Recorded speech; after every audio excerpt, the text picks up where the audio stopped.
नमस्कार किसान भाइयों, एक बार आपका फिर से स्वागत है आपके अपने चैनल किसान कनेक्शन पर। तो आज हम आपको लेकर आए हुए हैं उत्तर प्रदेश के बरेली ज़िले में और हमारे साथ में पंकज जी हैं, जिन्होंने एक बहुत ही बेहतरीन फ्री रेंज पोल्ट्री फार्म चलाया हुआ है और पिछले 2.5-3 साल से ये काम कर रहे हैं। और आपको जैसे मेरे पीछे दिख रहा है, पूरा एरिया इनका लगभग 6 से 7 बीघे में ये पूरा फार्म इन्होंने चलाया हुआ है। बाहर भी है जगह, इधर भी है और बहुत ही बेहतरीन करके पक्का टीन शेड इनका डला हुआ है, उसमें फार्म चला रहे हैं। तो आइए हम आपको मिलवाते हैं पंकज जी से। तो पंकज जी, सबसे पहले तो आपका स्वागत है जी किसानों के चैनल किसान कनेक्शन पर।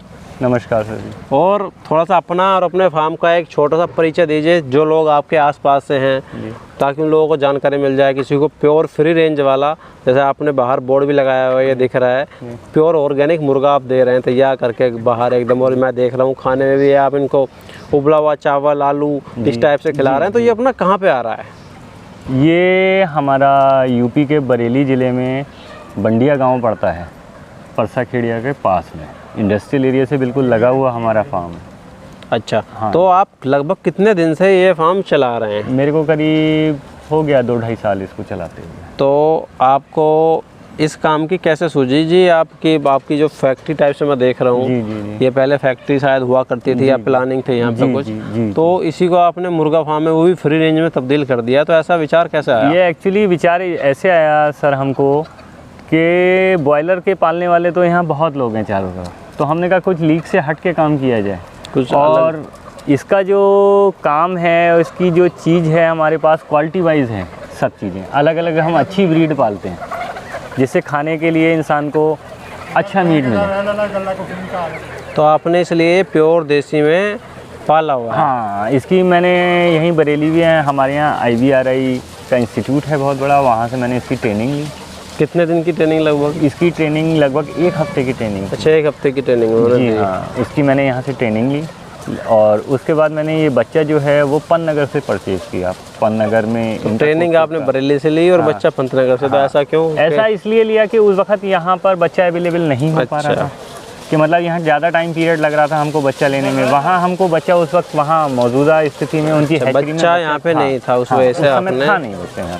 फिर जब वहाँ से हमें अच्छा बच्चा मिलने लगा तो हमने फिर रिस्क लेना भी नहीं समझा। वो भी गवर्नमेंट, जब एक दोनों का सेम ही है। हाँ, सेम ही है, गवर्नमेंट के इंस्टीट्यूट हैं, बड़े इंस्टीट्यूट हैं ये भाई। जैसे मैं बाहर देख रहा हूँ फ्री रेंज में अभी बच्चा ये डाल रहा है जी। तो ये फ्री रेंज में आप बाहर इनको चावल की किनकी वगैरह इस टाइप से? हाँ, इनको हम पका के चावल वगैरह बाहर खिलाते हैं। अच्छा। बाकी इनको दाना मक्का हो गया, चावल का राइस पॉलिश हो गया, चावल की कनकी हो गया, बाजरा हो गया, ये अंदर हम इनको शाम को पॉट में देते हैं। दिन भर ये घूमते हैं हमारे फ्री रेंज में, जिससे इनको घास कीड़ा वगैरह खाने के लिए मिलता है, खुला घूमने के लिए मिलता है, जिससे कि ये अपने बिल्कुल मतलब देसी वाले हिसाब में सर्वाइव हो।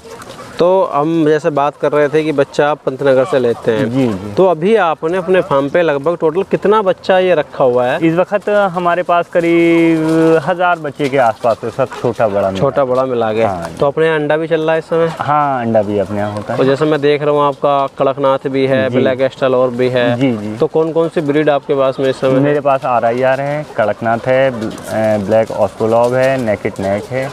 तो ये नेकेड नेक जो अलग तरह का एक बच्चा दिख रहा है, इसकी गर्दन पे बाल नहीं है, ये पंतनगर यूनिवर्सिटी का ही है? जी हाँ, ये तो इन्होंने ये नेकेड नेक नंगी गर्दन एक तरीके से इस तरह से इन्होंने इसका एक नाम दे दिया इस ब्रीड को। ये बहुत अच्छा वेटेड हो जाता है। तो इसका जो कलर देखने में हमें आ रहा है मैक्सिमम व्हाइट कलर में है ये। हाँ, नहीं कलर तो हर तरीके का। ये देखिए सर, ये चितला भी है, चितला भी है, जो FG कलर होता है उस कलर में भी है। तो इसके हर तरह के रंग में ये मिलता है, हर तरह के रंग में। तो इसमें वेट कितना हो जाता है? ये तो करीब 5-5 किलो का मुर्गा हो जाता है। 5-5 किलो का मुर्गा हो जाता है। जी। तो लगभग कितना समय लग जाता है? ये कम से कम इतना वेट होने में कम से कम 7 महीने के आसपास। और नॉर्मली अगर मैं बात करूँ 3 महीने में कितना वेट हो जाएगा इसका? 3 महीने में ये करीब 1 किलो से ऊपर का निकल जाएगा। इसको अगर बिल्कुल हम देसी पे ही रखते हैं, बिल्कुल, क्योंकि हम इसको बिल्कुल देसी उसे खिलाते हैं। हम इसको स्टार्टर वगैरह ऐसी चीज़ें नहीं खिलाते हैं जिससे कि ये अनाप शनाप बढ़ जाए, एकदम से बढ़ जाए, फिर इसकी क्वालिटी, इसकी मीट की वो ग्रोथ, इसका वो टेस्ट वो ख़त्म हो जाए। तो जैसा कि आप इसको पाल रहे हो, एकदम प्योर देसी दिख रहा है सारा जी। बाहर खुले में हरा चारा भी ये खा रहे हैं जी। और आप बता रहे हैं कि ऑर्गेनिक आप इनको तैयार कर रहे हैं, तो सीधी सी बात है अगर हम इस तरह से पालेंगे समय भी डबल लगेगा जी, तो कॉस्ट भी डबल है। उस हिसाब से फिर हम रेट भी उसी हिसाब से लेते हैं। तो अपने यहाँ से देसी मुर्गे की अगर मैं बात करूँ 2 से 2.5 किलो एवरेज वाला मुर्गा, हाँ। जिसमें मान लीजिए मैक्सिमम 2 किलो मीट निकल आए, जी जी। तो लगभग कितनी रेंज में चला जाता होगा? देखिए हम हर तरीके का जैसा मुर्गा होता है, जैसे कड़कनाथ है वो देर से सर्वाइव हो रहा है या उसमें मोर्टेलिटी ज़्यादा है, या ब्लैक ऑस्ट्रेलोप है वो देर से सर्वाइव हो रहा है उसमें मोर्टेलिटी ज़्यादा है, कम उसकी ग्रोथ हो रही है, तो उसी हिसाब से हम रेट रखते हैं।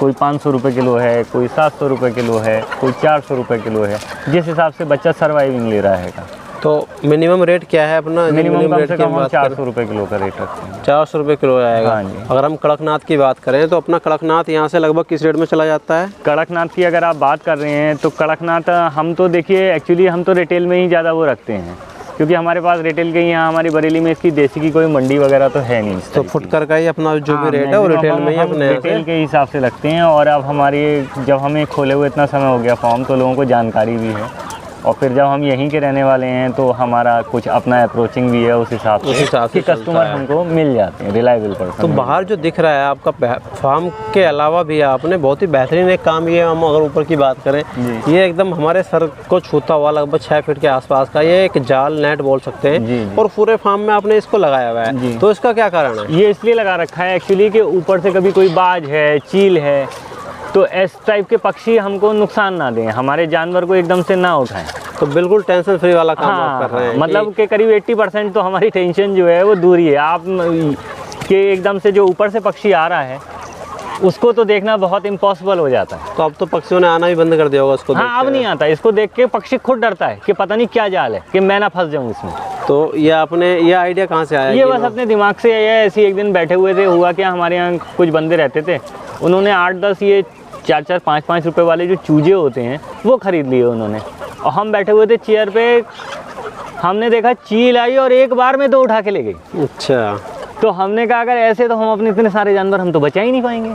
तो हमने सबसे पहले इसको जो है नेट की फेंसिंग करी ऊपर से, कि ऊपर से एकदम से चील, बाज, ये चीज़ें जो हैं हमारे जानवर को नुकसान ना करें, क्योंकि ये नाजुक चीज़ है। हाँ, लेके उड़ जाएगा तो खा जाएगा। वो लेके उड़ जाएगा तो वो बेकार ही है, वो उसको बच नहीं सकता। तो अभी अपने यहाँ अंडा भी हो रहा है? हाँ, अंडे भी हो रहे हैं। तो अगर प्योर शुद्ध देसी की बात करें, जैसा आपका ऑर्गेनिक अंडा है, जी जी, तो लगभग ये यहाँ से किस रेट में चला जाता है? देखिए हम कम से कम 12 से 15 रुपये तो देते ही देते हैं। 15 रुपये तक में अपना अंडा यहाँ से चला जाता है। तो अभी लगभग कितने अंडे अपने पास में और होंगे? अभी अंडे की हमने शुरुआत की है, क्योंकि अभी बीच में पीछे सावन वगैरह ऐसे वो चल रहे थे, अभी बीच में नवदुर्गे वगैरह थे, तो करीब 1-1.5 कैरेट हो रहा है। अब बढ़ेगा, मतलब अब अंडे के लिए अब हम ऐसे करके मुर्गी को तैयार करके ला रहे हैं कि अब वो और 15 दिन बाद हमारे अंडे पे आ जाएगी। आ जाए। तो उसके अलावा कोई मुर्गी लेना चाहे अपने यहाँ से तो मुर्गी मिल जाती है? बिल्कुल, मुर्गी लेना चाहे, जो चीज़ लेना चाहे हम, छोटे बच्चे से लेके और बड़े तक बस। तो मुर्गी का लगभग क्या प्राइस मान के चले? जैसे किलो के हिसाब से जैसा वेट बैठता है, जो वैरायटी बैठती है, बंदे को जो सी वैरायटी चाहिए। तो अगर मैं वैरायटी की बात करूँ, दर्शक अगर जानना चाहें, आपके पड़ोसी उत्सुक हो, उत्सुक हैं और जानना चाहें, मान लीजिए यहाँ से कोई RIR की मुर्गी लेता है, अंडा देती हुई तैयार मुर्गी, तो लगभग कितने रुपए की? देखिए इस वक्त अंडा देती हुई मुर्गी तो आप समझ सकते हो कि अगर ऐसे में दिया जाए तो कोई नहीं देगा, कोई नहीं। और देने को हम वो भी दे देंगे अगर हमें उसकी कॉस्टिंग मिलेगी तो। अगर हमको कोई आदमी उसके 400-500 रुपये किलो के पैसे दे रहा है तो हम उसको अंडा देती मुर्गी, कुछ प्रॉफिट हो रहा है तो हाँ, वही बात है ना कि हमने तो एक बिजनेस के पर्पस से भाई सोने का अंडा देती हुई मुर्गी वाली बात आ गई सर्दी के मौसम में, तो कोई क्यों देगा? हाँ जी, हाँ जी। तो अभी तक जैसा कि आप इसको 2-2.5 साल से कर रहे हो, लगातार इसको कर रहे हैं, 1000 बच्चे भी हैं आपके पास, तो अभी तक का टोटल एक्सपीरियंस आपका कैसा रहा? कि कुछ आमदनी भी हो जाती है या यहाँ पे सिर्फ टाइम वेस्ट ही है? तो है सर, ऐसा तो नहीं है, आमदनी तो है, लेकिन बस ये है कि थोड़ा देख रेख ज़्यादा है थोड़ा। देखिए आप, ये पक्षी का काम है, जिंदा पक्षी है, तो आपको एक बच्चे पे दिन में एक बार नहीं तो 2 दिन में 3 दिन में तो नज़र दौड़ानी पड़ेगी। आप ये सोचो कि आप इसको छोड़ दो और ये अपने आप वो हो जाए, तो वो तो पॉसिबिलिटी नहीं। तो अगर मैं मोटा लेकर चलूँ जी, मंथली का तो इसमें काउंट नहीं कर सकते। जी 2 साल की अगर मैं बात कर लूँ तो लगभग अभी तक एक एवरेज, अगर एक बंदा साइड में चल के इस बिजनेस को करे जी, घर पर रहते हुए 200-400 बच्चों से स्टार्ट करे, तो कितना? मैंने बताया ना, आप उसी हिसाब से एवरेज लगा लो ना, आप उस हिसाब से कैलकुलेट कर लें तो बिल्कुल। और बाकी कोई और जानकारी जो आप नए दर्शक भाइयों को देना चाहें? नहीं, बहुत अच्छा काम है और लीक से हटके है, अच्छी चीज़ है, अच्छा खाओ, स्वस्थ रहो, क्योंकि बॉयलर ऐसे समझो आप 30 से 40 दिन में जो चीज़ बढ़ती क्या, उसको ज़बरदस्ती बढ़ाया जाता है, तो उसके अंदर क्या विटामिन होंगे और क्या टेस्ट होंगे। कायदे में देखा जाए तो शायद वो हमें एक पेट भर देता है, बाकी हमें कोई फ़ायदा तो देता नहीं, उससे कोई प्रोटीन नहीं, कुछ नहीं उसके अंदर। तो तो इसलिए आपने हट के साइड में एक देसी, प्योर देसी की तरफ आप गए। तो अब इसके मैं अगर फार्म की बात करूं जी, फार्म में कंस्ट्रक्शन में क्या खर्चा आया होगा अपना? इसमें तो सर काफ़ी पैसा लगा हुआ है। वैसे तो आप देख ही रहे हो, हमारी शहर की जगह है और वो तो ये कहिए कि हमारी काफ़ी कुछ बिल्डिंगें पहले की बनी हुई थी, तो उसको हमें थोड़ा रेक्टिफाइड ही करना पड़ा इस हिसाब से कि हमने इसमें बच्चा पालना है, वरना तो आजकल आप समझ रहे हो। हैचरी मशीन आपने किस पर्पज से ली थी और क्या आप सफलता पा पाए उसमें या कुछ गड़बड़ रही? क्या था सर, हमने ये मशीन तो इस पर्पज से ली थी, जैसे अभी बीच में सावन पड़े थे 2 महीने के, तो उस समय अंडा हो रहा, तो हमने सोचा कि हमारे पास अंडा भी हो रहा था और हमारे पे टाइम पीरियड भी है कि 2 महीने के हम सावन भर इस अंडे को अपनी हैचिंग करेंगे तो हमारे पे कुछ बच्चा हो जाएगा। जो हम बच्चा हम बाहर से खरीदते हैं वो हमारी कॉस्टिंग भी बचेगी, फिर हमारे यहाँ का बच्चा होगा तो हमें सर्वाइव होने में भी उसको आसानी रहेगी। लेकिन वो मशीन जो है वो हमारी चल नहीं पाई, उसने हमको वो रिस्पॉन्स नहीं दिया। तो मैं अगर पूछना चाहूँ, ये मशीन आपने ये मशीन हमने एक अनिल त्यागी जी हैं गढ़मुक्तेश्वर के, अच्छा, उनसे ली थी हमने ये मशीन। तो इसमें क्या वजह रही, मुख्य क्या कारण रहा, किस तरह का सपोर्ट उनका आपके साथ? कोई सपोर्ट नहीं रहा। उन्होंने एक तरीके से देखा जाए तो ये मशीन हमको चेप दी और इसने कोई रिस्पांस नहीं दिया। फिलहाल कुल मिला के वो हमको 110% बंदा फ्रॉड लगा। 3 हमने उसके घर चक्कर लगा लिए, सब कुछ कर लिया, उसने हमारा फ़ोन तक उठाना बंद कर दिया। ये तो बहुत गलत बात है। कोई भी है भाई, मैं किसी का नाम लेना नहीं चाहूँगा, अगर कोई भी बंदा इस फील्ड में है और वो एक फार्मर के साथ इस तरह से काम करेगा, तो जो नए दर्शक हमें देखने वाले हैं और ये मेरा वीडियो देख के दोस्तों, अगर आप भी किसी के भी ऐसे फ्रॉड में फंसे हैं तो इस वीडियो के नीचे कमेंट जरूर करें, ताकि जो नए किसान भाई इस वीडियो को देख रहे हैं उनको पता चल पाए। और अगर आपके साथ भी ऐसा फ्रॉड किसी के द्वारा किया गया, करा गया, तो आप हमें बताएं, हम आप तक आएंगे, आपके भी वीडियो बनाएंगे और बाकी 50 बंदों को पता चले कि देखो नया बंदा है, कोई इस फील्ड में घुसता है और मशीन लेने से पहले जानकारी ना करे और ऐसा कोई फ्रॉड करे उसके साथ, तो गलत बात तो है, किसान के साथ ऐसा हो रहा है। तो इस मशीन में किस तरह की समस्या आई आपके साथ? समस्या ये आई कि इसका रिस्पॉन्स ही नहीं है। अगर आप 100 अंडे लगा रहे हो, उसमें से 10-12 बच्चे निकल गए तो क्या फ़ायदा सर जी? उसकी कॉस्टिंग का आप हिसाब लगाओ, उसका खर्चा लगाओ। मशीन ये आपकी कितने कैपेसिटी की है? ये 1000 अंडे की उन्होंने हमें मशीन दी और 40,000 रुपये में मशीन दी।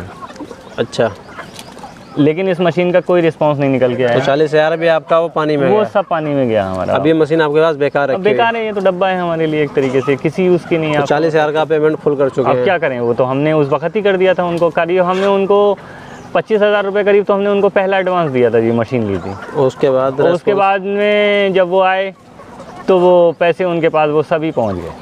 तो रेस्पॉन्स जैसे मशीन कोई भी दे रहा है, हैचरी मशीन दे रहा है, कुछ भी कर रहा है, स्टार्टिंग में 2 महीने 3 महीने जब तक आप किसी से भी मशीन लो, मेरा कहना तो ये है कि जब तक आप उससे सेटिस्फाई ना हो जाओ तब तक आप उसका पेमेंट ही मत करो, फुल पेमेंट ना करो। हाँ बिल्कुल नहीं करो। जो मेरी या जो पहले से ट्रस्टेड बंदा है, जो आज की डेट में कंपनियां हैं, वो तो बात ही अलग, डेल मार्क वगैरह इस टाइप से बना रही हैं, अलग हो गई। वो तो ऐसा कर ही नहीं सकती। वो तो ऐसा करेंगे तो आगे आप सोचो, फिर कंज्यूमर फोरम में जाके आदमी फिर उस कंपनी का क्या हाल करेगा। सही बात है। लेकिन ये बंदा है, ये तो भाई इनका ना तो कोई रजिस्ट्रेशन है ना इनका कुछ है, भाई इनको पर विश्वास किया कि इनका ऐसा ऐसा काम है, तो भाई जब ये इतनी मशीन दे रहे हैं, यूट्यूब पे ही देख के हम इनसे, आप भी यूट्यूब पे देख के, बस यूट्यूब पे देख के हम नए भाई जो देख रहे हैं वो सावधान रहें। यूट्यूब पे जरूरी नहीं है कि आपको सही जानकारी हम दे रहे हैं। बरेली आपके लिए आज हम बिजनौर से आए हुए हैं। जी जी। कुछ लोग फिर दूसरे का प्रचार करने के लिए इस टाइप के लोगों का वो भी कर रहे हैं कि ऐसे बंदों से बच कर रहें, सावधान रहें। और सबसे ज़्यादा ज़रूरी है कि आप ऐसे किसी भी फ्रॉड से बचने के लिए पहले खुद जाकर देखें, 2-4 लोगों से संपर्क में आए, तब जाके कोई ये काम उनकी चीज़ कहीं चलती हुई हो उस पार्टी के देखी जाए, उसके बाद ये काम किया जाए। तो मतलब एक बंदे की वजह से भी आपको इसमें नुकसान उठाना पड़ा, उसके बावजूद भी आप लगातार इस काम को कर रहे हैं। अब सर जब काम में लगे हैं तो हम तो इसे अंजाम तक पहुंचाना चाह रहे हैं, इसको अच्छे से और बड़े स्केल से हम डेवलप करना चाहते हैं। चलिए बहुत बढ़िया, हमारी शुभकामनाएं आपके साथ हैं। बाकी दर्शक भाइयों से भी निवेदन करेंगे जो आपके आसपास से हैं, रामपुर से हैं, मुरादाबाद से हैं, बरेली से हैं, जो अपने आसपास के ज़िले आ रहे हैं, वो इस वीडियो को ज़्यादा से ज़्यादा शेयर करें ताकि आपकी बात और लोगों तक पहुँच पाए और आपके फार्म की भी जानकारी लोगों को मिल पाए। और बहुत बहुत धन्यवाद सर आपका कि आपने इतनी महत्वपूर्ण जानकारी दर्शक भाइयों को दी। आपका भी बहुत बहुत धन्यवाद। और बाकी दर्शक भाइयों, जैसे मैंने कहा, वीडियो को शेयर करें और चैनल को सब्सक्राइब करना ना भूलें ताकि ऐसी वीडियो की नोटिफिकेशन आप तक तुरंत पहुंचती रहे। तो बहुत बहुत धन्यवाद वीडियो देखने के लिए। धन्यवाद।